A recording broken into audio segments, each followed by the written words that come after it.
तो सबसे पहली खबर द्वारिका से, जहां पर एक साथ कई कारें टकराई हैं और जबरदस्त सड़क हादसा हुआ। कई लोगों के घायल होने की खबर है। रिपोर्ट के जरिए आपको बताते हैं पूरी खबर।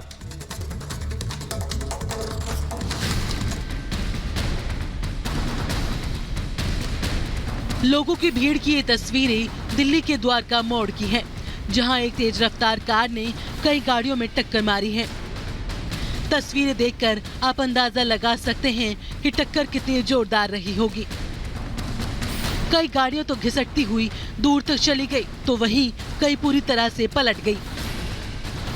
देर रात हुए इस हादसे में कई लोग घायल बताए जा रहे हैं। घायलों को गाड़ी का शीशा तोड़कर बाहर निकाला गया। चश्मदीदों की माने तो ये हादसा ओवर स्पीड और शराब के नशे की वजह से हुआ। रेड लाइट पर खड़ी गाड़ियों को अचानक पीछे से आ रही बेलगाम रफ्तार कार ने टक्कर मार दी। ओवर स्पीड आ रही थी पीछे से 2-3 ऑटो की टक्कर मारी हुई थी, एक बाइक वाले की भी टक्कर मारी हुई थी। और यहाँ पे रेड लाइट पर रुकते ही सबसे पहले टक्कर पीछे मेरे में आ रही है। उसने ओवर स्पीड भी थी और बेहोश था, उन्होंने पी रखी थी। बात करते हैं मध्य प्रदेश के भोपाल की, जहां पर टैटू बनवाने गई युवती के साथ छेड़छाड़ का मामला सामने आया है। पूरे मामले को लेकर कार्रवाई पुलिस की तरफ से की गई है। आरोपियों को गिरफ्तार कर लिया गया है। कार्रवाई जारी है। रिपोर्ट आपको दिखाते हैं। नए साल के मौके पर राजधानी भोपाल में आयोजित भोजपाल मेले के अंदर एक शर्मसार कर देने वाली घटना सामने आई है। भीड़ भाड़ वाले मेले में एक युवती को छेड़छाड़ का सामना करना पड़ा। पूरी घटना तब हुई जब युवती मेले के अंदर एक दुकान पर टैटू बनवा रही थी। इसी दौरान एक युवक ने पीछे से आकर उसके साथ छेड़छाड़ शुरू कर दी। जब महिला ने शोर मचाया तो वो मनचला वहां से भाग निकला।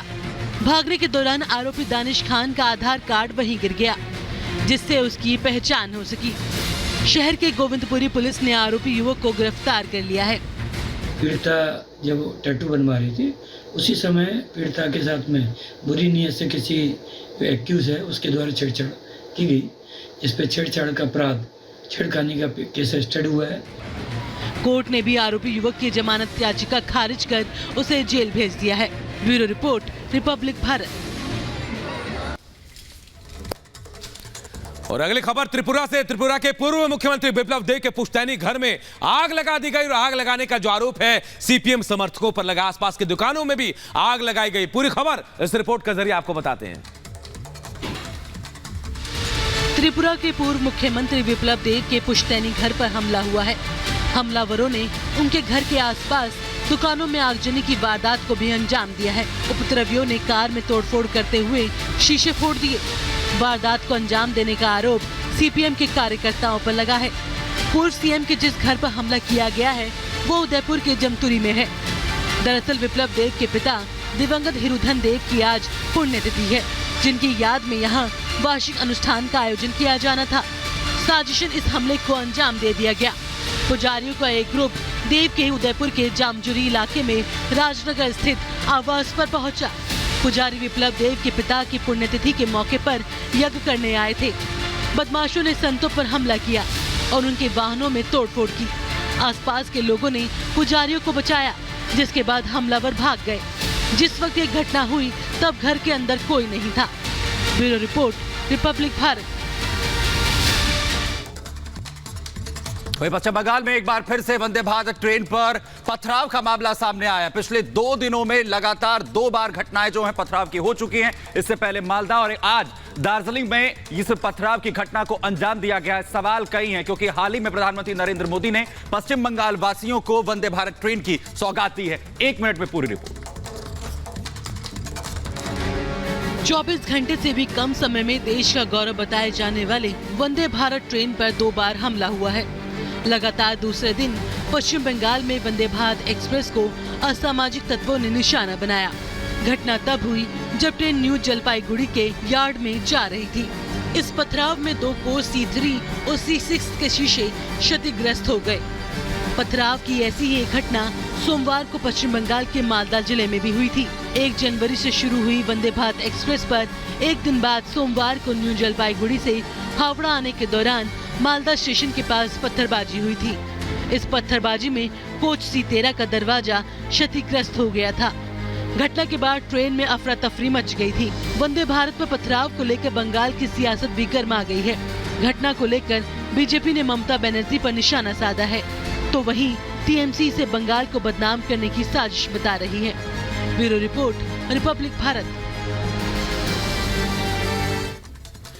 इधर उत्तराखंड के हल्द्वानी में रेलवे की जमीन पर अवैध अतिक्रमण और अब उसे हटाने की कार्रवाई को लेकर सियासत गर्मा गई है। इसे लेकर हजारों लोग सड़कों पर आ गए हैं और इसका विरोध प्रदर्शन किया जा रहा है। रेलवे की जमीन पर पूरी की पूरी एक बस्ती बसा दी गई है। रिपोर्ट आपको दिखाते हैं। उत्तराखंड के हल्द्वानी में रेलवे की जमीन से अतिक्रमण हटाने का मामला गर्माता जा रहा है। यहाँ एक दो नहीं बल्कि करीब 4500 परिवारों की तरफ से रेलवे की जमीन पर किए गए अतिक्रमण को हटाया जाना है। लोग इस कार्रवाई के खिलाफ सड़क पर भी आ चुके हैं, लेकिन आदेश हाई कोर्ट का है। हालांकि ये मामला सुप्रीम कोर्ट पहुंच चुका है, जिस पर फैसला आना भी बाकी है, लेकिन लोग कार्रवाई का विरोध कर रहे हैं।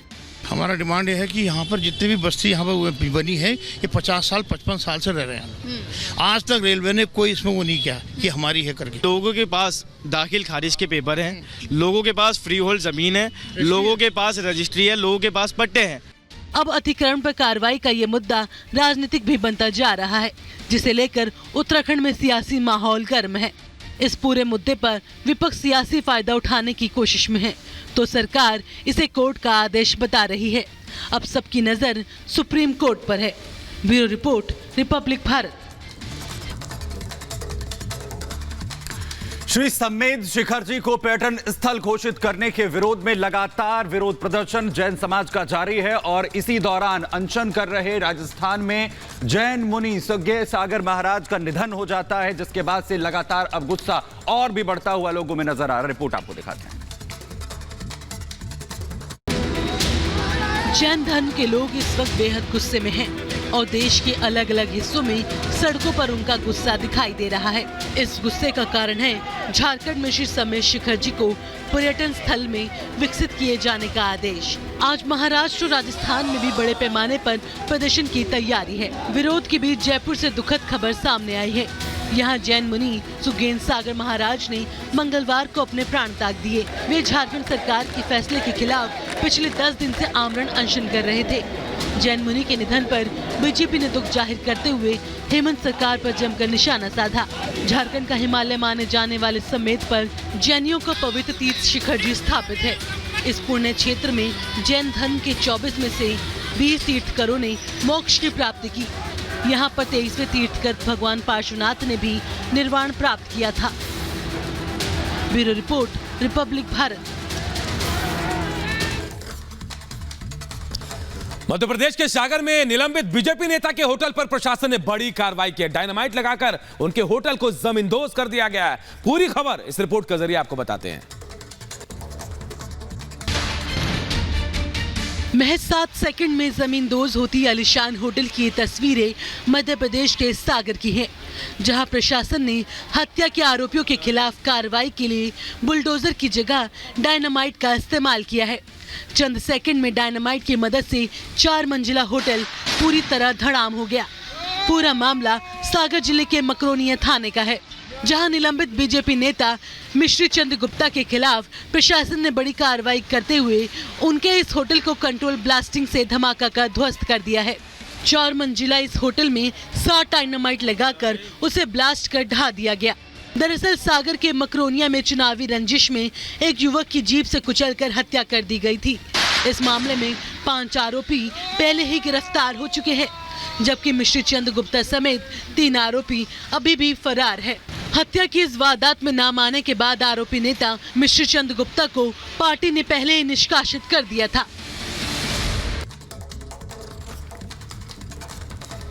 वह ग्रेटर नोएडा की एक सोसाइटी में तेंदुआ देखे जाने के बाद लोगों में दहशत का माहौल बना हुआ है, तो वहीं प्रशासन की तरफ से कार्रवाई की बात कही जा रही है, जिसमें कोशिश होगी कि जल्द से जल्द इस तेंदुए को ट्रैप किया जा सके। रिपोर्ट आपको दिखाते हैं।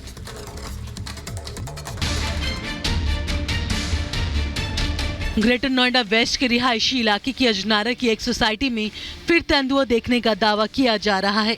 ली गार्डन नाम की सोसाइटी के लोगों ने तेंदुए की तस्वीरें कैमरे में कैद की है। अंधेरे की वजह से तस्वीरें पूरी तरह साफ नहीं है, लेकिन इन तस्वीरों में दिखने वाला जानवर तेंदुआ ही बताया जा रहा है। जानवर को अपार्टमेंट के बेसमेंट के एक हिस्से में देखे जाने की बात कही जा रही है।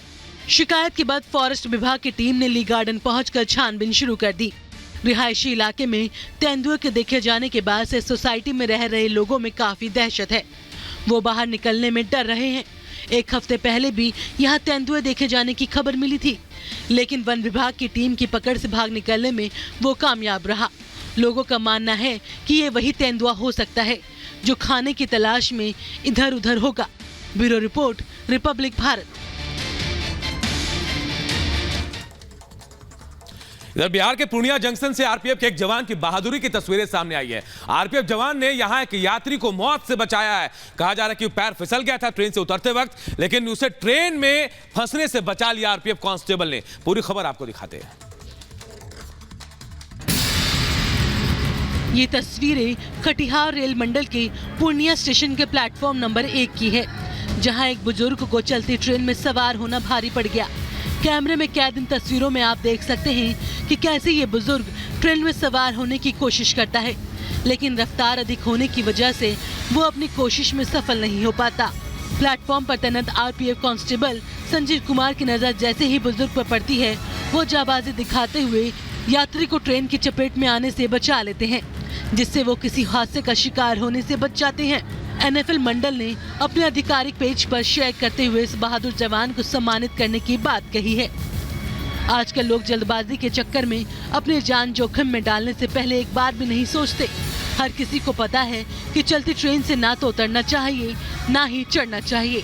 इसके बाद भी लोग ऐसी गलती कर बैठते हैं। Bureau report, Republic Bharat.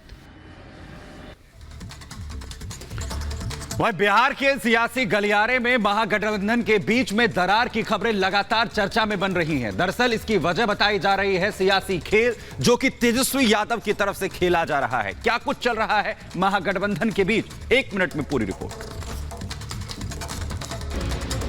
2024 का लोकसभा चुनाव सिर पर है। बीजेपी नेताओं ने बिहार का दौरा करना शुरू कर दिया है, लेकिन इस बीच बिहार की राजनीति में एक बार फिर दरार साफ दिखाई दे रही है। बिहार के पूर्व कृषि मंत्री और आरजेडी विधायक सुधाकर सिंह सीएम नीतीश कुमार पर लगातार हमलावर है और किसानों के समर्थन में आवाज बुलंद कर रहे हैं। सुधाकर सिंह ने सीएम नीतीश कुमार को भिखारी तक कह दिया। सुधाकर सिंह ने कहा कि बिहार को विशेष राज्य का दर्जा मांगने के लिए नीतीश कुमार हाथ में कटोरा लेकर दिल्ली जाते हैं।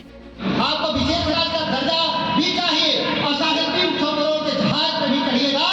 ऐसा भिखमंगा दुनिया में आपने नहीं देखा होगा। जेडीयू संसदीय बोर्ड के अध्यक्ष उपेंद्र कुशवाहा ने आरजेडी नेता सुधाकर सिंह के बयानों को लेकर नाराजगी जताई है। उधर सुधाकर सिंह के लगातार सीएम नीतीश कुमार पर विवादित बयानों के बावजूद तेजस्वी यादव चुप्पी साधे हैं और इसे उनकी निजी राय बताकर अपना दामन बचा रहे हैं। Bureau report, Republic Bharat. इधर बिहार में 8वीं की एक छात्रा के साथ गैंगरेप का मामला सामने आया। बताया जा रहा है कि जो लड़की थी वो अपने कोचिंग से लौट रही थी। इसी दौरान ऑटो चालकों ने मिलकर उसके साथ गैंगरेप किया। पूरी खबर आपको दिखाते हैं। बिहार की राजधानी पटना से एक शर्मसार करने वाली घटना सामने आई है। यहाँ की 8वीं क्लास में पढ़ने वाली छात्रा को 5 लोगों ने अपनी हवस का शिकार बनाया है। घटना बाईपास थाने के पास की बताई जा रही है। जब नाबालिग कोचिंग क्लास से घर लौट रही थी, तभी 5 दरिंदों ने उसका अपहरण कर लिया और कमरे में ले जाकर मासूम की आबरू लूट ली।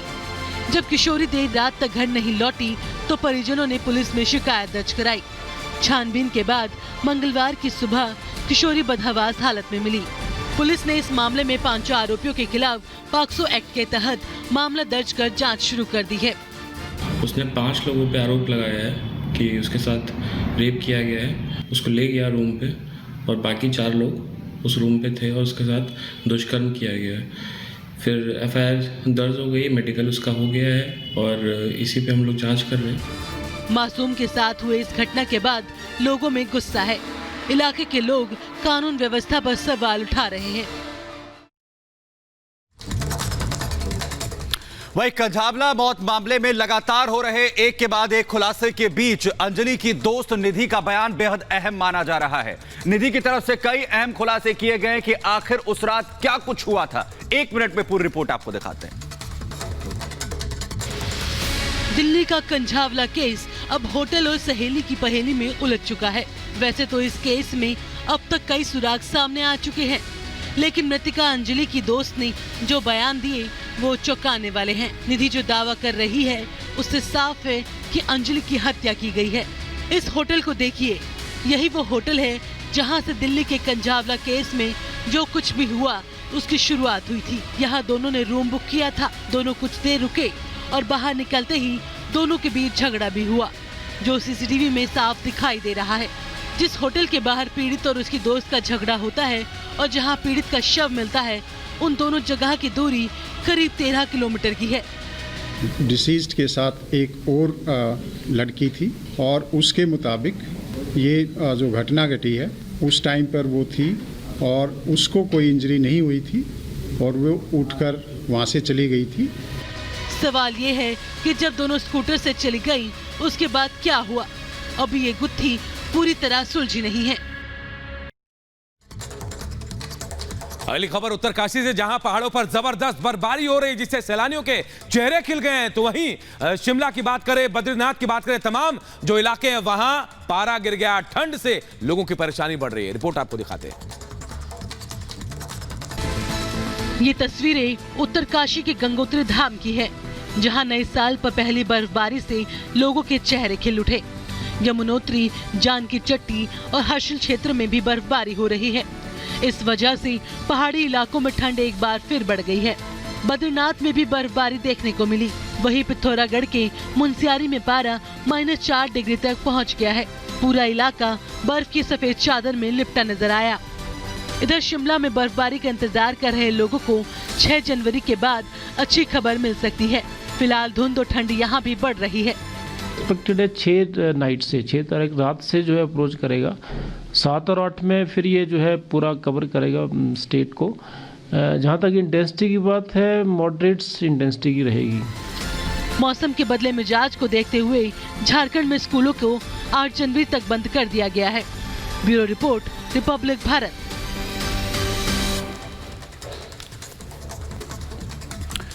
वहीं साउथ अमेरिका के देश बोलीविया में लोगों का गुस्सा देखने को मिल रहा है। दरअसल विपक्षी नेता गिरफ्तारी के बाद से लगातार लोगों में गुस्सा है, जिसके चलते लगातार लोग विरोध प्रदर्शन करते हुए नजर आ रहे हैं। 1 मिनट में पूरी रिपोर्ट आपको दिखाते हैं।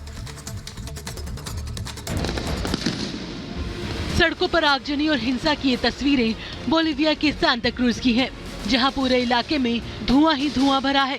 शहर में लगातार फायरिंग की आवाजें आ रही हैं। चारों ओर पत्थर बिखरे नजर आ रहे हैं। सरकार के खिलाफ लोगों का ये गुस्सा आतंकवाद के आरोप में विपक्षी नेता को हिरासत में लिए जाने को लेकर फूटा है।